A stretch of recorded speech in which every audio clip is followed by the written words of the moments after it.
Okay, class seventh. पिछली classes में हम इंडिकेटर्स की बात कर रहे थे और हमने बात करी लिटमस टेस्ट की और टर्मरिक की। ये दोनों ही नेचुरल इंडिकेटर हैं। हमने देखा कि लिटमस टेस्ट में हमारे पास दो टाइप के लिटमस पेपर होते थे। One was blue litmus paper and another was red litmus paper. तो जो ब्लू लिटमस पेपर होता है that is used to check the acid. When acid drops are put on blue litmus, the color of the blue litmus changes into red litmus. So blue color of the litmus changes into red. So this is the test whether the chemical is acid or not. If you want to check whether the chemical is base or not, we use red litmus paper, and in case of red litmus the color changes into blue. So this red litmus is used to check the bases. The taste of acid and base we are already aware of. The taste of the bases are bitter and the taste of the acids are sour. After that we discussed about turmeric, and we all know that turmeric are used to test the base.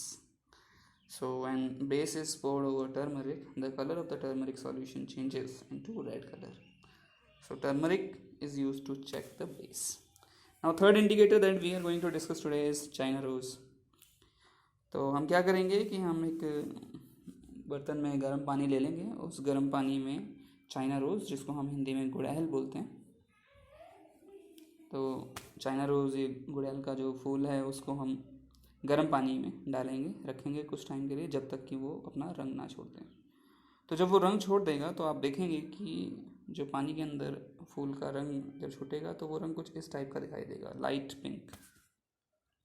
अब हम जब इस solution में, इस indicator में, इस वाली test tube के अंदर जब हम एसिड ड्रॉप्स डालेंगे, एसिड्स आपके पास बहुत सारे एग्जांपल हैं, जैसे लेमन जूस डाल दिया या ऑरेंज जूस डाल दिया।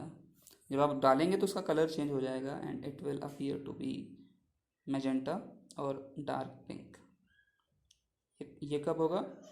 जब आप एसिड डालेंगे। किसके अंदर डालेंगे? इस इंडिकेटर वाली टेस्ट ट्यूब में। वहीं अगर हम इस इंडिकेटर में बेस ड्रॉप्स डालें, जैसे कैल्शियम हाइड्रोक्साइड हो गया, मैग्नीशियम हाइड्रोक्साइड हो गया, सोप सॉल्यूशन हो गया, तो the colour of the indicator will change into green. So green color indicates that it is base. So China rose can also be used to check whether the chemical is acid or not, base or not, whatever. We can check acid or base with the help of China rose. Let us do this activity with the help of this indicator solution, China rose solution. So this is table number 5.3 given in your book. We have to check the effect of turmeric. This is already done. You all know that in this activity on the lemon there will be no effect, orange no effect, vinegar no effect, milk of magnesia, it will convert the color of the turmeric into red, baking soda, yes, red, lime water, red, sugar, no effect, no effect. So this table was already done. Let us move on to the next page. So here in this table we have to check the effect of these chemicals on what? China rose solution, on indicator. We are talking about China rose. Let us see what will happen. Shampoo is base in nature. Shampoo हुआ, detergent हुए, soap हुए, ये सब basic होते हैं। तो China rose का पहले कलर होगा लाइट पिंक। इसके अंदर जब हम ये सॉल्यूशन डालेंगे, शैम्पू डालेंगे, करके देखना, the colour will change into green, क्योंकि बेस का कलर जो है वो ग्रीन हो जाता था। लेमन जूस एसिड है तो ये सब कलर तो सेम ही होंगे, ठीक है, फाइनल कलर चेंज होगा। तो लेमन जूस जब आप डालेंगे तो मैजेंटा हो जाएगा। क्यों? क्योंकि ये बेसिक है। सोडा वाटर डालेंगे, बेसिक होता है, you'll get green. Sodium hydrogen carbonate, green. Vinegar, you get magenta. Sugar solution, no effect. Common salt, no effect. So with the help of China rose, we can check the color is changing or not. If color changes to green, the solution is base. If the color changes to magenta, the solution is acid. Now there is one more activity given in your book. We have to prepare different solution, for example dilute hydrochloric acid or ammonium hydroxide or sodium NaOH, sodium hydroxide, like these chemicals. This is acid, this is base. Let us check the effect. So effect on litmus. Now in order to check hydrochloric acid, we use what?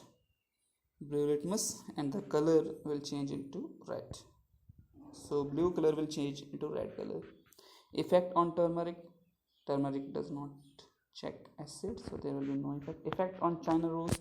Yes, China rose solution, the color will change into dark pink or magenta. So this is the revision of all the three indicators that we have done so far. What about ammonium, sodium hydroxide? Sodium hydroxide is a base. क्यों? क्योंकि इस पे hydroxide लगा हुआ है. So sodium hydroxide जब आप डालेंगे रेड लिटमस पर, तो रेड लिटमस का कलर जो है वो ब्लू हो जाएगा. सो टर्मरिक जो है येलो कलर की होती है, उसके ऊपर जब हम बेस डालेंगे तो उसका टर्मरिक का कलर रेड हो जाएगा. चाइना रोज सॉल्यूशन में जब आप डालेंगे तो उसका कलर कन्वर्ट हो जाएगा green. So that is how we can check the acid and base with the help of these three indicators. I hope you have understood the concept of indicator, how does it work and how does it check the type of chemicals.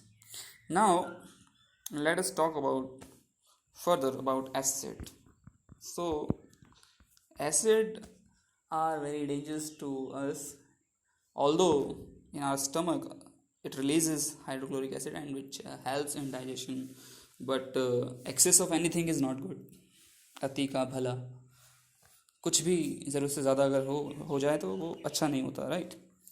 तो जब हम लकड़ियाँ वगैरह जलाते हैं या फैक्ट्रियों से जो धुआं निकलता है, प्लास्टिक वगैरह जलाते हैं, तो उसकी वजह से एनवायरनमेंट में कार्बन डाइऑक्साइड जो है वो बहुत ज़्यादा बढ़ जाती है, नाइट्रोजन ऑक्साइड बढ़ जाती है, सल्फर डाइऑक्साइड एनवायरनमेंट में बहुत ज़्यादा बढ़ जाती है. These are some dangerous gases.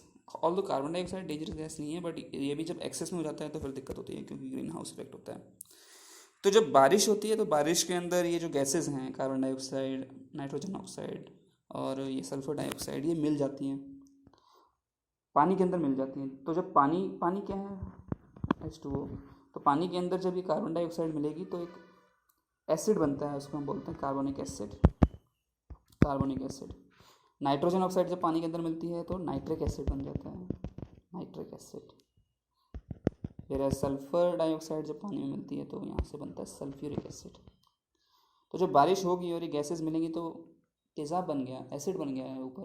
तो बारिश के साथ साथ जो है तेज़ाब भी ज़मीन पर गिरता है. इसकी वजह से क्या होगा? तो ऊपर से इमेजिन करो कि ये जो एसिड है, तेज़ाब है, हम ये टॉयलेट क्लीनर के रूप में यूज़ करते हैं, जो कि बहुत डेंजरस है हमारी स्किन के लिए. स्किन बर्न हो जाता है, ठीक है, various kind of skin disease हो जाती हैं, इरिटेशन होती है अगर हमारी बॉडी पर जो है एसिड रेन पड़े. तो कई बार आपने सुना होगा कि पहली बारिश में हमें नहीं नहाना चाहिए. उसका कारण यही है कि पहली बारिश में एसिड रेन का कंटेंट ज़्यादा होता है. तो ये जो एसिड रेन जब किसी मॉन्यूमेंट में पड़ती है, जैसे ताजमहल हो गया, ताजमहल का कलर वाइट है, हम सब जानते हैं, बट उसके ऊपर एसिड रेन की वजह से उसका कलर जो है वो फेड होने लगा है, येलोइश होने लगा है. तो it is harming our monuments also. जानवरों पे पड़ेगी तो उनको भी काफ़ी नुकसान हो जाएगी. Let us read this paragraph. So you're familiar with the term acid rain. You have heard about damaging effects of acid rain. As the name indicates, the rain containing excess of acids is called an acid rain. तो किसी rain में जब acid की ज़्यादा मात्रा होती है तो उसको एसिड रेन बोलते हैं. And where do these acids come from? I already told you कि जब हम पॉल्यूशन फैलाते हैं, पॉल्यूशन करते हैं, उसकी वजह से एनवायरनमेंट में carbon dioxide, sulphur dioxide, nitrogen oxide बहुत ज़्यादा हो जाते हैं. तो ये जब पानी की ड्रॉप में मिलते हैं तो carbonic acid, sulphuric acid, nitric acid बना देते हैं. ये एसिड जो है वो बिल्डिंग को, हिस्टोरिकल मॉन्यूमेंट्स को, प्लांट को और एनिमल्स को डैमेज करते हैं. तो केमिकल्स को हैंडल करते टाइम हमें बहुत ध्यान रखना चाहिए, क्योंकि इससे जो है स्किन को काफ़ी जलन होती है. अच्छा, नेक्स्ट लेक्चर में we will be discussing about what happens when we add acid and base. This special type of reaction is called neutralization reaction, and this is very useful in our daily life. We'll also learn about application of the neutralization. So that's all for this lecture.